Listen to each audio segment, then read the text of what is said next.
people.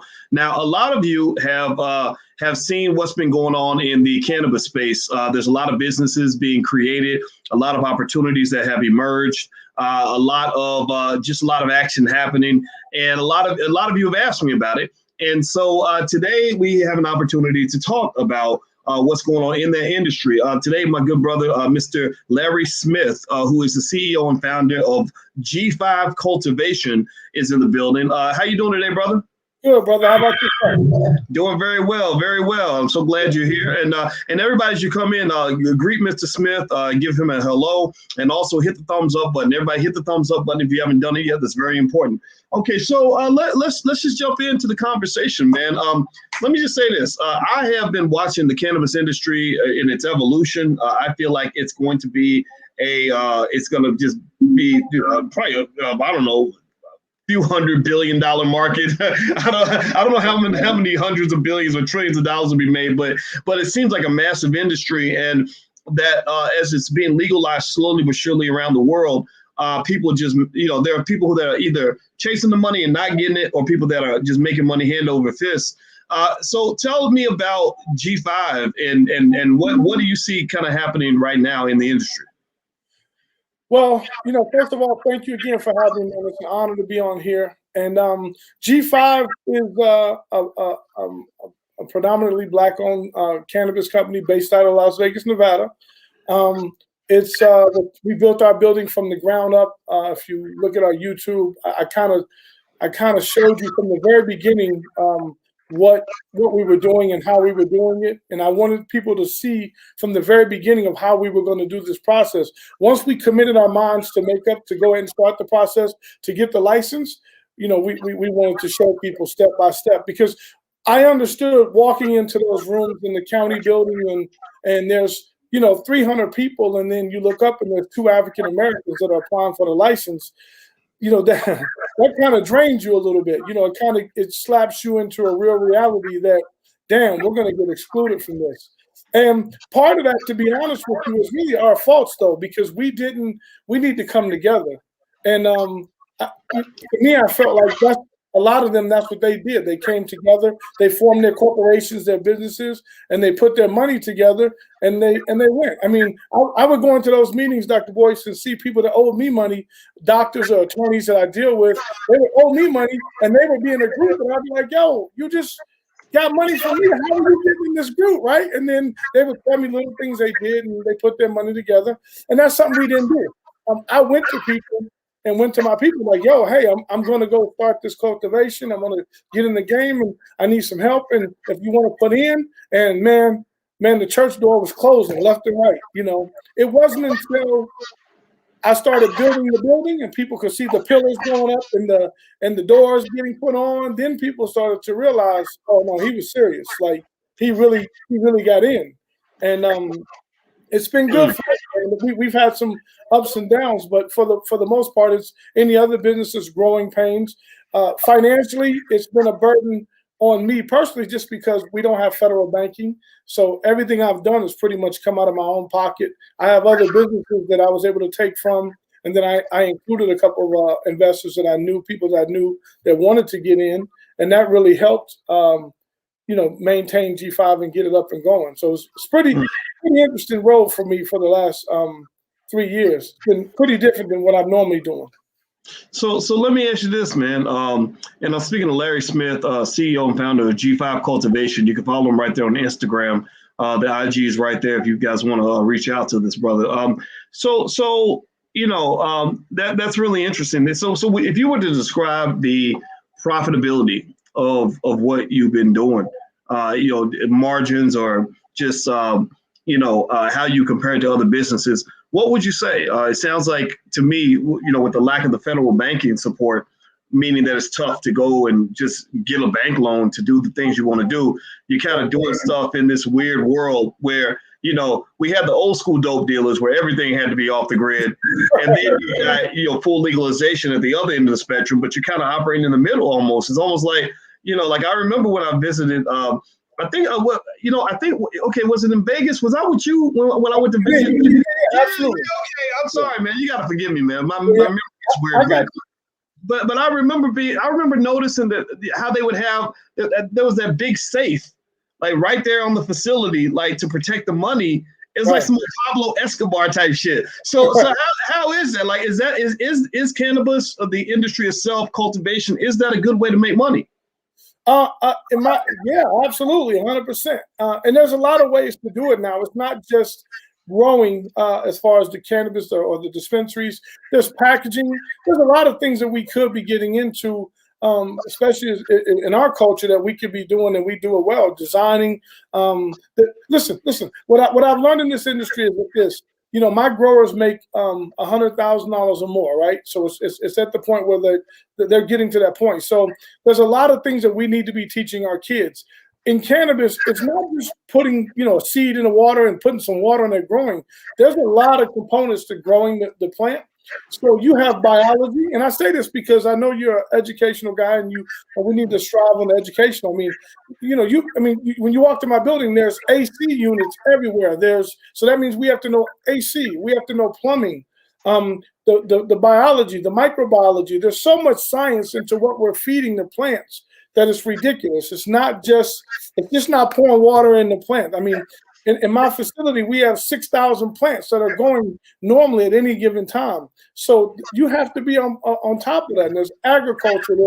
We have to worry about pest management because there's bugs that'll come and kill your crop. I mean, it's not as easy as they make it seem. And that's the one thing that I want to stress to people is it's not as easy. But I think we should be preparing our kids, our youth, to start getting back to forms of agriculture, growing. Because if we can grow a tomato, or a potato or greens, then we can grow these plants as well. And I think it's a market for our kids to get into. And there is a lack of really good growers. And what I mean by that is, when I first got in, you would have these growers that would come to me and say, "Hey, I grew, man, I'm a grower." And then you go, "Okay." And then they go, "What were you growing at?" "Well, my mom had a basement. I used to go in the basement, And it's a whole different ball game of growing, 30, 40 plants compared to 6,000 plants. And so I think that we need to really get in the game. It doesn't have to always be, on a ownership level as far as that. I mean, if you're a good grower, man, you're going to make some money. If you're a really good grower, we're going to pay you. I'm going to pay you if you're a really good grower. If you're not, then you're going around down the road. There's just so many streams of revenue to get into. Our profit margins are pretty good. Even with them being taxable, as the tax that they do implement on us, there's a big, heavy tax. It's a good industry right now, man. I mean, the pandemic, we didn't fold at all.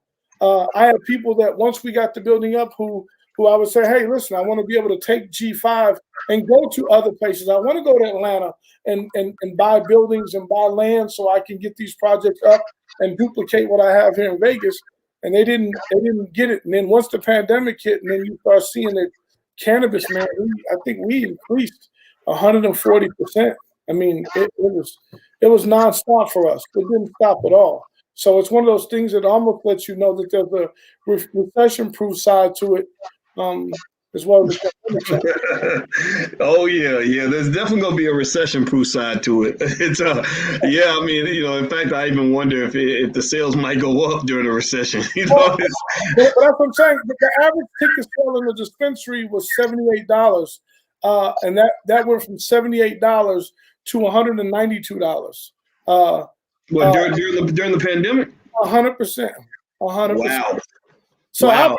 I was baffled. I was like, I mean, some things I understood, because people are at home more, they can smoke more, they don't have to be at work anymore, they can Zoom, they can, what I'm saying? So it made it a little different, but the financial side is what threw me off. It's like, damn, these people are getting some extra money.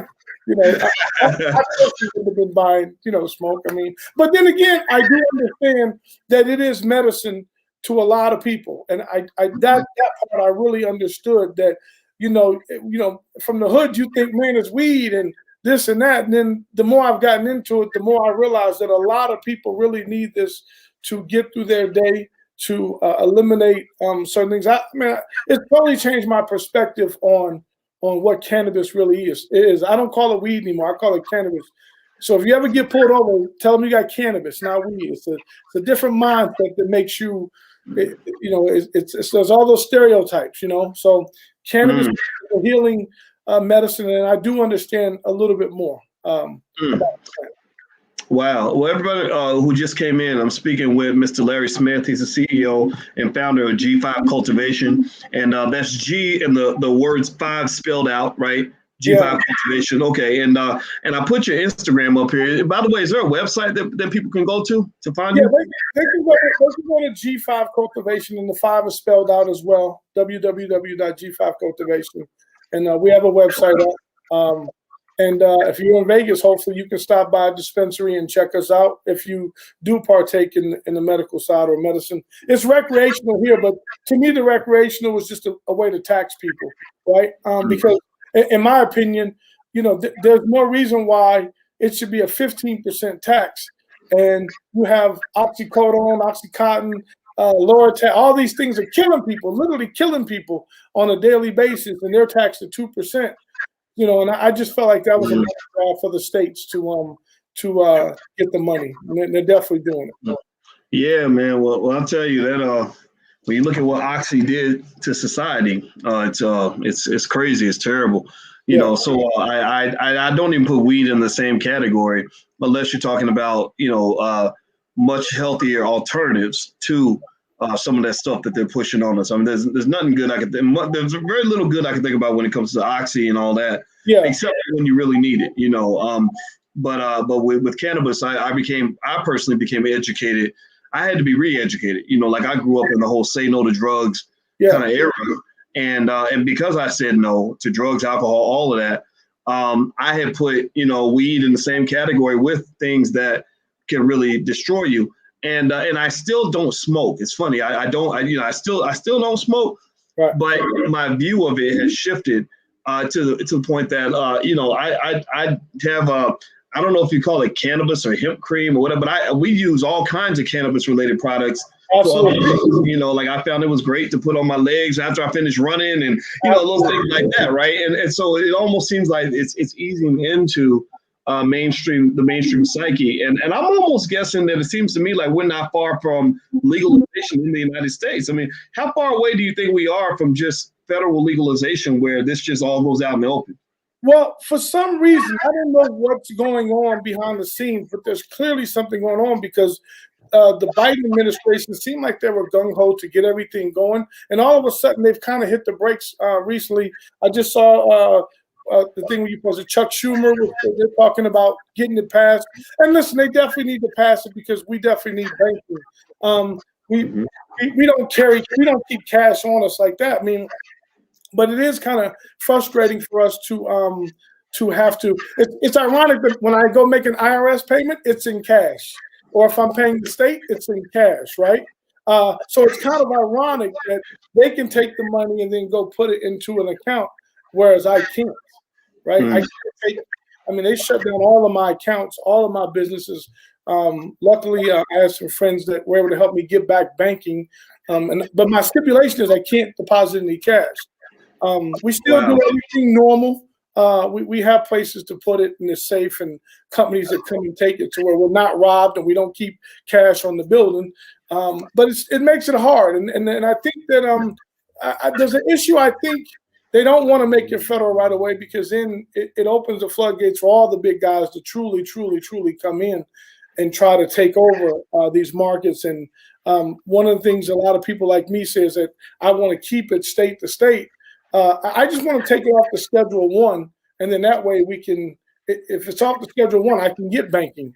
And for me, that banking will be important because now that I have crops, and crops as in the cannabis crops, it's like now I become a farmer. I'm a part of agriculture, and it would be nice for me to go because I don't have the funding to go and come to you and go, hey, what city are you in? I want to go and put a license in. I want to buy a building. Can you show me around? I want to go to Atlanta. I want to go to these places. New York just became legal.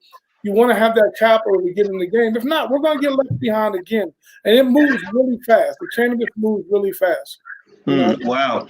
Well, everybody, by the way, if you just came in, hit the thumbs up button, hit the thumbs up, share, subscribe button. We're trying to build Black media over here, and we could really use your help. If you have not subscribed to the channel you're on, please take 1 second, make sure you subscribe, hit that thumbs up, because, this is where We talk to you about the stuff that you're not going to hear in mainstream media. This is where we bring in Black folks that are doing great things. And I can tell you, with Larry Smith, Larry and I only talked when I came to Vegas, and we talked again today. And I consider Larry a solid guy. He's a real solid dude, and and I'm telling you, you treated me real well when I was down there, man, and I appreciated that very much. And so I think that we need to learn about the solid individuals in our community that are doing solid work.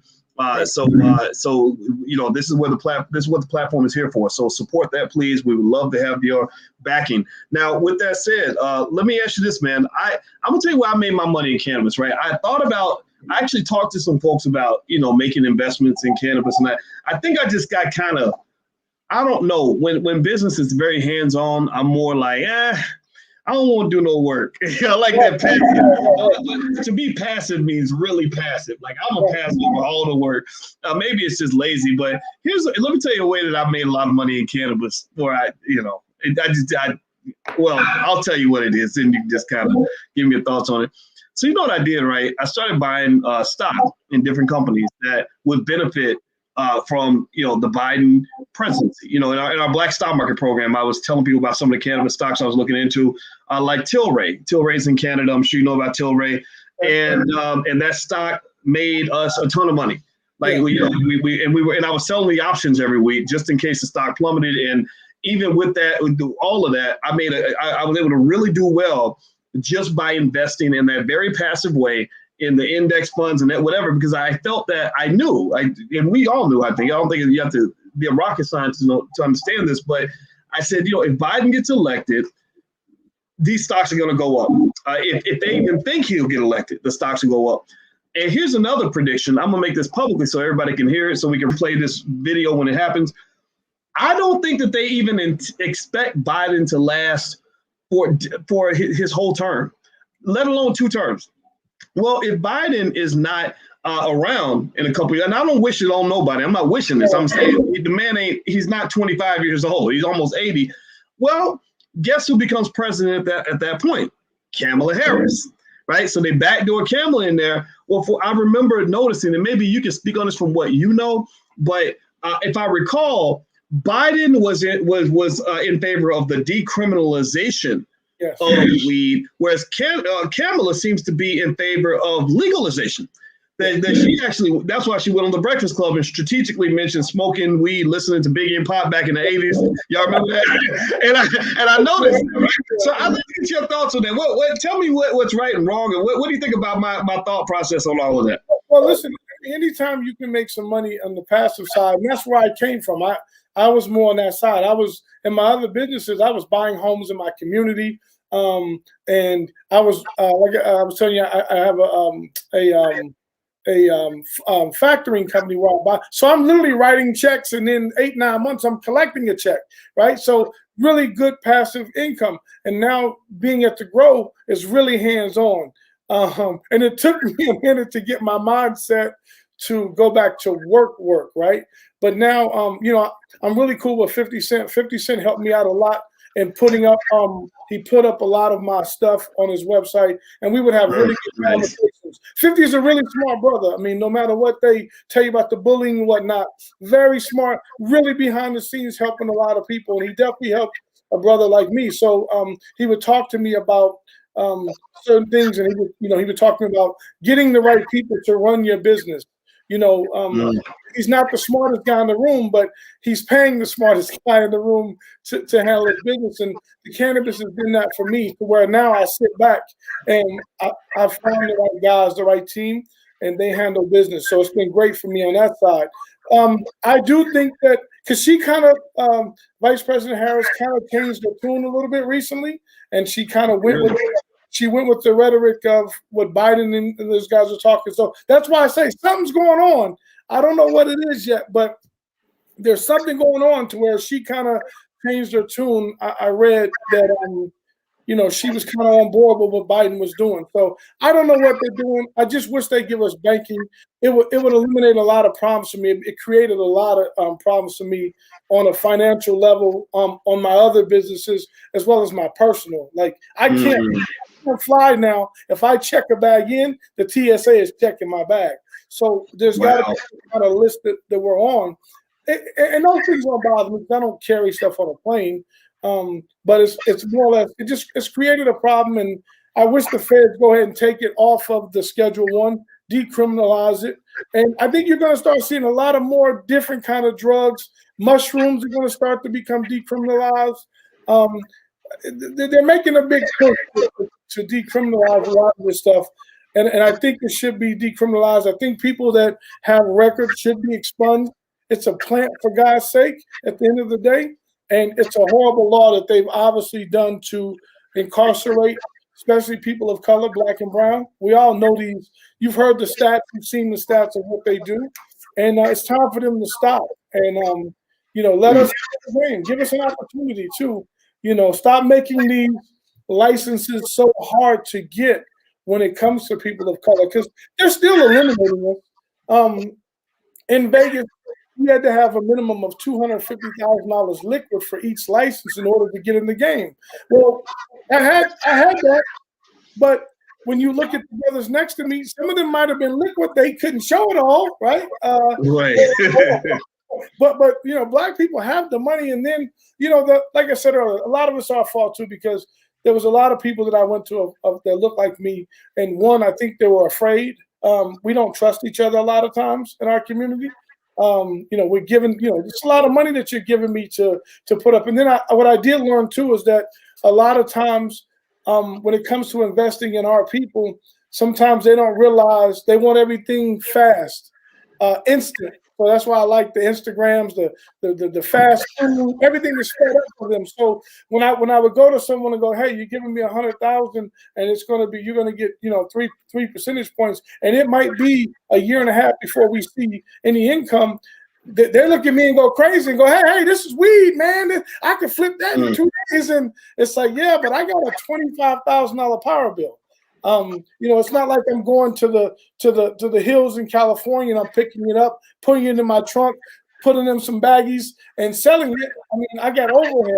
It's a legitimate business now. I pay taxes, power bill, water bill, sewer bill. All of those things apply to me in a business. Unemployment tax. All of those things apply. So it's a different game, and we needed that capital. Luckily for us, we made it through. I had some bumps in the road. I got sued. Ended up going through a 5-day trial, winning the trial.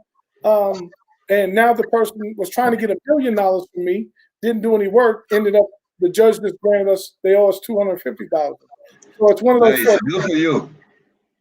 Yeah, thank you. That legal stuff is not fun. And it's terrible because it can happen even when you did nothing wrong, and it's a pain, man. Well, I'm curious, on a personal note, I noticed you got Darth Vader behind you. Is that your office that you're in right now? Well, yeah, this is my lean office. I'm a huge Star Wars fan. I believe in I know it sounds crazy, but I believe in the Force. I believe in doing right. I believe in the Jedi way, as you would say, right? So we take a lot of those principles from those movies and we try to implement those in business. And I know some people look at me and go, you really believe that stuff? And I'm like, well, I believe in the principles of it. I don't know if you're a Star Wars fan or not, but hell yeah. That's why I noticed Darth Vader was behind you. I got all of them. I got the Storm. Man, look at that. I didn't see the Stormtrooper. Yeah, my office is full of it's full of Star. You come in my office, man, you're gonna see Yoda, you're gonna see everything going on. We're protected over here. The energy is good over here, Man, I love it. I've been watching The Mandalorian on Disney Plus, and that whole baby Yoda thing is just tripping me out. Seeing Yoda as a little infant. I think that's great, man, and I'm all for that. I think whenever people make fun of me, because my thing is I started playing video games for fun because I used to play them a lot. Back in the day, I said, well, let me play again, and then give me a chance to talk to my kids. And then I created a little Twitch channel. And what we do is we get on there, I'll play video games and talk about stocks. And I noticed a lot of young brothers were coming in there and they're like, oh, Dr. Bush, you play video games? I'm like, yeah, I mean, maturity's, what we call maturity, I believe is kind of overrated. It's like, no, just be yourself, live your life, what fun is it to go out and succeed and make money and everything if you can't really have fun. Like whatever the kid is inside of you, bring that kid out. It's okay. That's my Twitch channel, by the way. If anybody wants to, I'll be on there today, actually. But okay, yeah, man.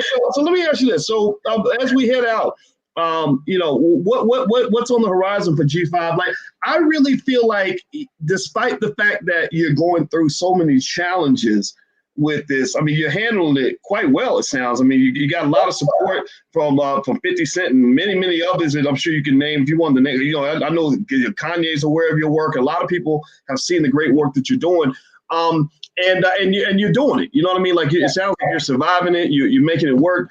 And I really feel like when the legalization occurs, when the gates are finally open, banking systems caught up with the times, G5 will be one of the companies that will be on that cutting edge. Almost like crypto. How you had now it's easy to buy crypto, but you have. But to me, the strongest players in crypto, the crypto millionaires and billionaires, are the people that were into crypto before it was easy to get into, when they were buying Bitcoins for $1 and whatnot. It almost feels like that's where G5 is going to be. Am I accurate in that? What are your thoughts on that? 100%.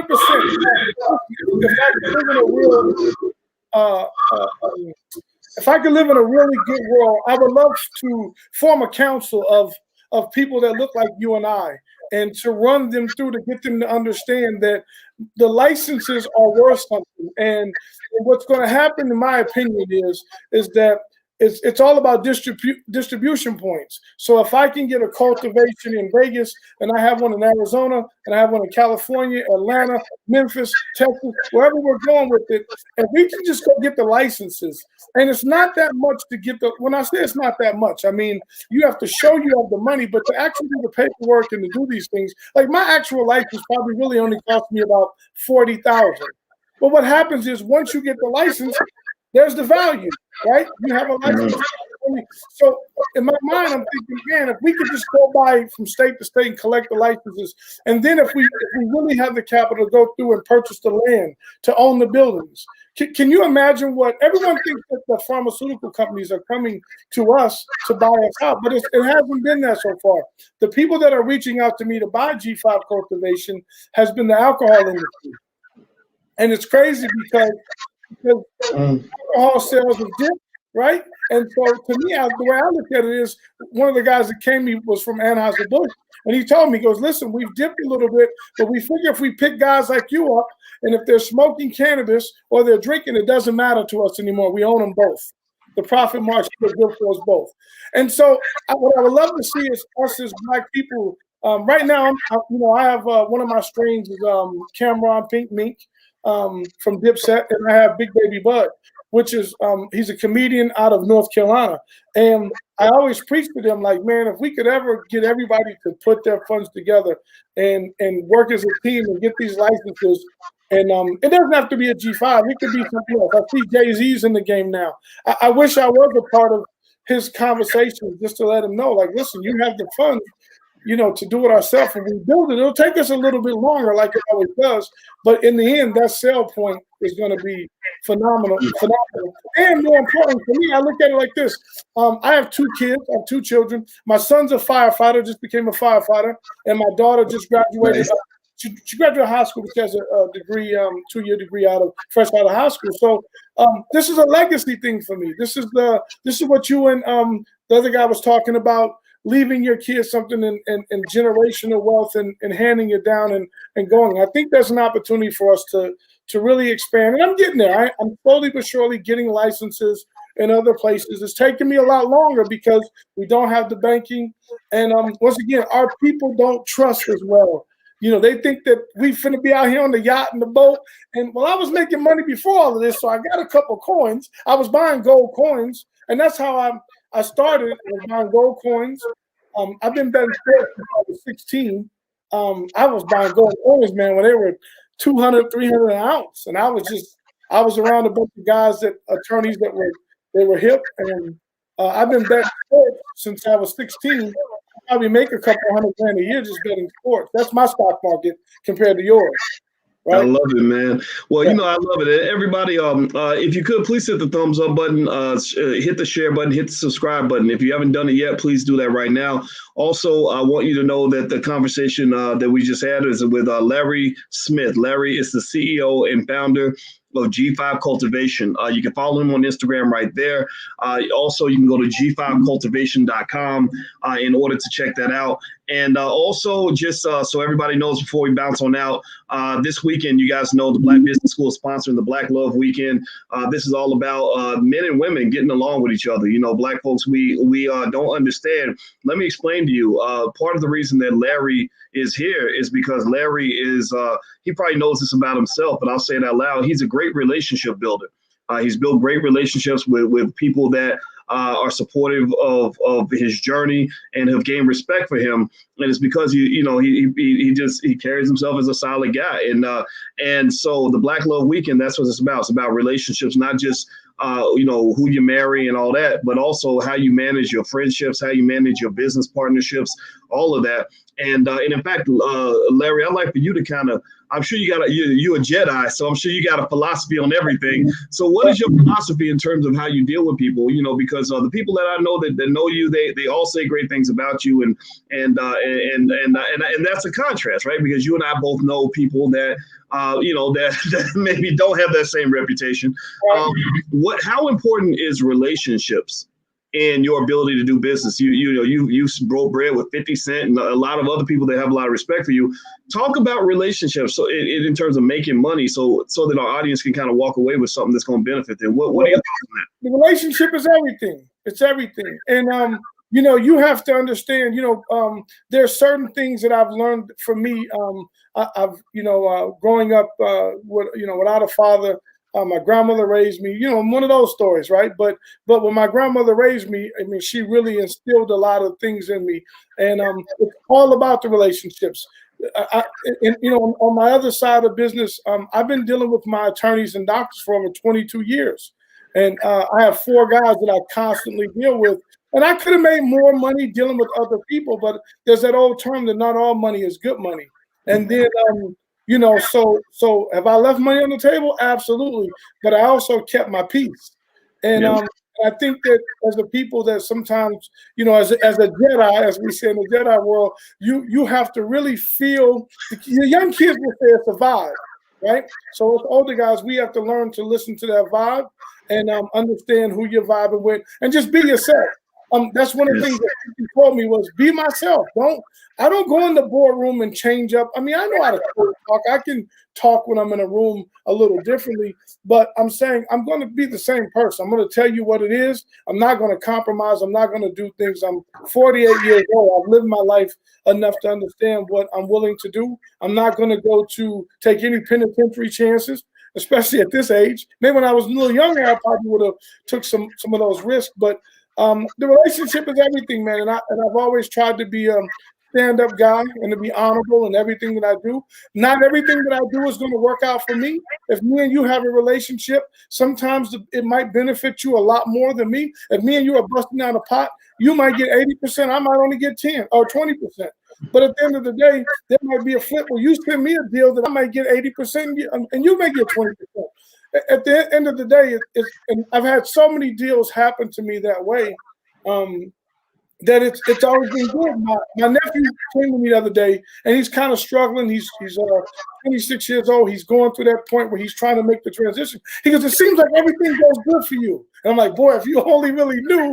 But I told him, I said, the reason why that is because I try to do the right things. And if you do the right things, they'll eventually come your way. And I know it's hard for people to understand that, but good things come to those. Good things come to those who wait. And if you're honorable with it and you're not slimy with it, I just don't believe in being slimy with you. I feel like it doesn't benefit me. I always tell my kids, we don't worship money. We make it, but we're not going to worship it.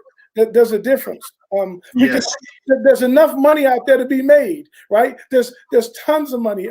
Cam has a quote where he says, "If you can't get money in the earth this big, you're worthless, kid." Right? And I mean that in a more sincere way. And the fact that there's tons of money out there. Just go figure out the right way to do it. And don't be in such a hurry to get it. When I was younger, when I was hustling as a 16-year-old kid on the block, I don't have any of that stuff. Everything that I've worked hard for, and I have everything. I got low riders, I got 6'4", I got everything you can think of that a big kid would want, convertible cars. Like, we have all that stuff. And we keep them because we've built good relationships. And I mean, if you do people right, I do believe that those opportunities will come. I would have no problem calling you saying, hey, Dr. Boyce, I got a deal over here. I'm cash poor. Maybe you can get on. I'm going to miss this one, but I think this will be a good opportunity. I have no problem sharing those deals with people that I trust and that I feel are good, honorable people. Well, there you go. I hope everybody listening, picked up on that. And I think that was a great point. I'm glad you broke it down really, really well. And so if you want to know what the Black Love Weekend's all about, it starts on the 10th of this weekend. We're going to go all weekend long. We have a lot of experts on relationships. And I don't want you to just think about, like trying to go pick up a woman or pick up a man. Like, that's part of it. But it's really about, how do you pick up a good friend? How do you pick up a partner? How do you avoid toxic people? Because like my brother said, I'm telling you, me and Larry have both made money, and we both walked away. I think we both probably walked away from more money than a lot of people make in a whole lifetime. Because you just get in there and you're like, man, this ain't worth it. Yeah. like, you're gonna get somebody locked up. You're gonna get somebody beat up. You're gonna get some, so being able to identify that, and then also making sure you carry yourself in a way where good people will want to re-engage with you. That brings abundance, man. And I cannot emphasize that to everybody in here. If you really want, think about it like anything else. Like, if you're a salesperson, if you're adding value to the person you're selling to, they're gonna want to buy from you. You don't even have to make a sale. Right? Or if you're fulfilling their need, they're going to want to support you. They're not going to do it out of the goodness of their heart. They're going to do it because it benefits them as well. So find good people, get in a space with good people. And what you'll find is that you'll just start seeing little money opportunities popping up everywhere. So Black Love Weekend is what we're going to talk about. We got licensed experts coming through. So everybody, please check that out. Now, let me give this brother's information before we head out. And I'm going to let you get the last word, Larry, before we go. You can follow Larry Smith, CEO and founder of G5 Cultivation at G5 Cultivation, or you can go to g5cultivation.com. I encourage everybody in here that loves Black business, support the brother, follow him on Instagram, go to the website, check out what they got going on. And Larry, did you have anything you wanted to share before we bounce out? I just want to thank you, man. And I want people to understand that that at G5, we do understand that we have an obligation to our people. You're not going to catch me selling pounds out the back door. You're not going to, we really want to do things the right way. We represent the urban Black youth of America. So we want to make sure, and the brown of America, because so I just want to make sure that people understand that we do things the right way. We want to represent the culture. We want you guys to understand that we're doing it the right way. We've been incarcerated for this plant, and we want to make a change. We want to be able to build and employ people that look like us, who otherwise wouldn't get the opportunities to do it. So that's what you're getting when you get for G5. And we're always going to give back to our community and knowledge, wisdom as much as we can. And we just hope that people understand that it's real over here. What you see on our IG is real. It's nothing fake. We don't fake anything. If I just keep it real with you, they say real recognize real. So I just want to keep it real with you guys and let you guys know that we really do appreciate all the love and support, and we feed off that support. My guys feed off that support. Thank you again for having me, man. It's really an honor for me to be I was told in my lawsuit that I wasn't a real businessman. And so to be here, I feel like I made it. I'm going to be honest. I feel like, shit, I'm on Dr. Boyce. You know what I'm saying? Man, you can't tell me shit today, to be honest with you. Well, Larry Smith, you are not just a businessman. You are a businessman. Yeah. So this brother's doing well. Everybody, please follow Larry at G5 Cultivation. Once again, before we head out, the blackloveweekend.com. We get started this weekend. Dr. Alicia will be there along with a lot of other experts. So you can check check that out if you're into relationships. And also, if you want to support the platform, we do have a Patreon at intelligentblackpeople.com. This is Black Media. I hope you guys see the value in what we're trying to do here. We're trying to build and trying to go, trying to reach. So your support is incredibly valuable. So God bless everybody. Hit the thumbs up button, share button, subscribe button on your way out. We are gone. See you soon.